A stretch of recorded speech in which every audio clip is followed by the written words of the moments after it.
Question 1. The topics that I would be most comfortable co-leading a session with my CRE would be with big event planning and roommate conflict, specifically in apartments. The reason why I say big event planning is because I've been involved with a lot of planning of big events this year and even previous experience. I've planned proms for both organizations. The prior one is the SIP prom, which was Barbie themed. We had to get all the decorations, we had to cater food from a taco truck. Basically, all of that planning was done by our committee, and I was a big part in that. I helped cater. And also the ILC prom that is coming up right now, I set up the venue. I know how to do multiple elements of big event planning. The reason why I say roommate conflicts in apartments is I had to deal with my own and another one of my residents in the ILC apartments this year. Specifically dealing with the emotions involved of the resident. When people are in a roommate conflict, they are very emotional, they're very unstable, they're not thinking critically, and they're not referring back to their living agreement. The living agreement is probably the most important thing to refer back to when dealing with residents.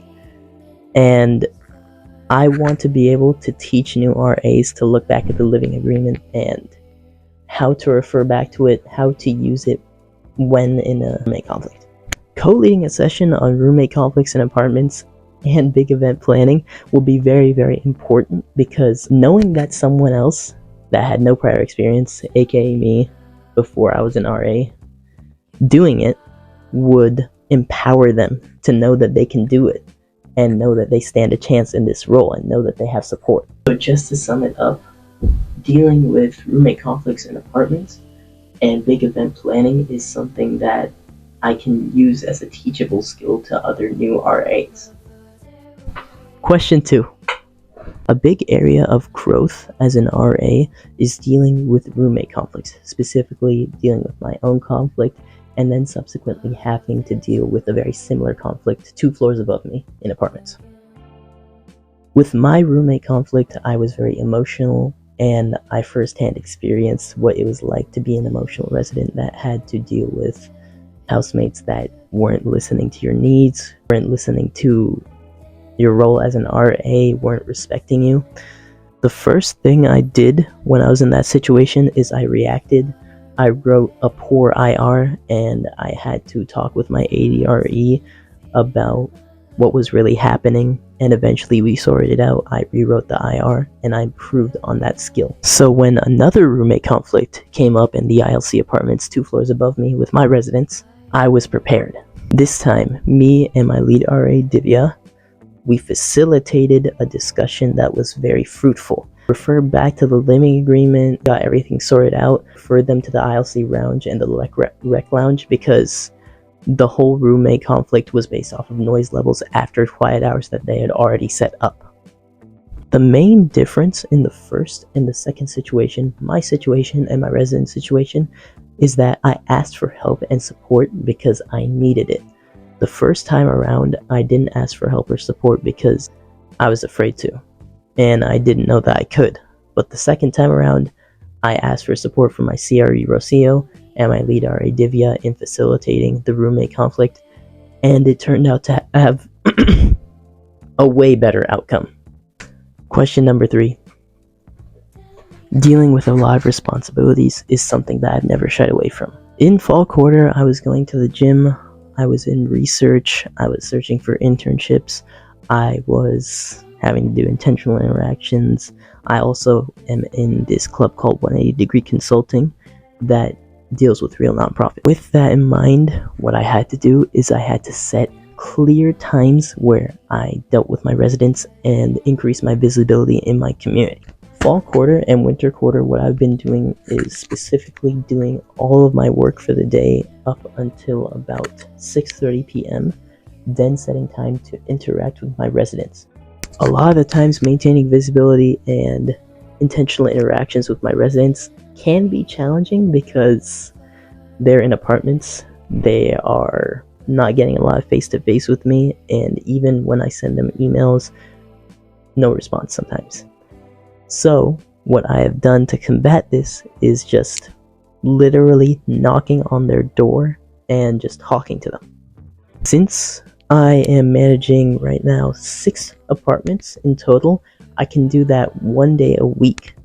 And on top of that, I can add on different programs and help people set up for bigger programs during the week. However, after about 8:30, 9 p.m., I give myself time to rest and recharge for the next day, where I have to do it all over again. Question number 4. As an RA at UCSC, I want to provide an inclusive community that people feel safe in. So I would start with immediate action. Firstly, I would need to document the incident, and I would need to knock on the resident's door and inform them that this is hate bias. And also, I would have to reach out to my CRE, file the incident report, and file hate bias. Next, I would focus on education and awareness of the incident. I would inform the resident that this is hate bias and that they cannot do this type of thing. This would also come mostly in the form of a conversation facilitated with the lead RA or the CRE. And I would refer other residents to resources. On top of that, I would start a community dialogue, probably in the Discord channel, say, hey, this type of behavior is not okay, while not singling out the resident, just focusing on what actually happened and saying that it is not okay and getting the visibility from the residents that it's not okay. I would also want to collaborate with certain resources and offer certain resources in my hall. I would collaborate with SHOP and other educational LGBTQ plus resources on campus, including the Cantu Queer Center, just so that residents feel safe, supported, and included in our hall, even though this incident happened. Question number 5. The biggest thing that I can offer as a returner RA is my support and being there whenever new RAs are doing something that is very foreign to them, like a community meeting or another building exercise or a program that they don't know how to run. A good example of this is my co-RA LC helping me with my community meeting and helping me facilitate it and giving me feedback when she didn't need to do any of that, but she jumped in and helped me. Her support and her help has been very valuable during the year. I've had so many different questions and I've needed support so many different times. Her amount of accessibility and her just being there whenever I planned stuff helped me tremendously because I knew I wasn't in it alone. Also, urging that new RAs use their CREs, use their resources that have been set up for them in order for them to succeed. That is one thing that I really want to pass down to them.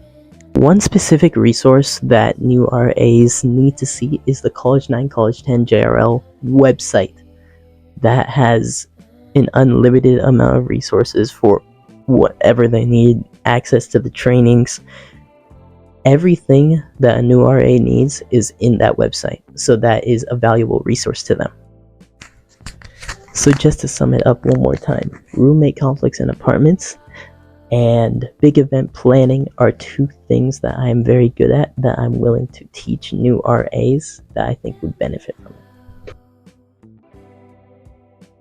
The 3 most important values in a leader is leading by example, honesty, and being able to listen to the people that you're leading. Whenever setting up for events, I always try to take the lead. Example of this is me booking the venue for the ILC prom that was planned just recently for March.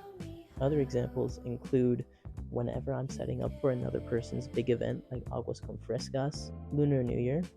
Usually when we're setting up, when we're decorating, I always ask someone to help me, but I am also doing the activity that they're wanting to help me with. So I'm leading by example, and whenever I need help, I ask for help, so I'm just trying to be honest whenever that happens.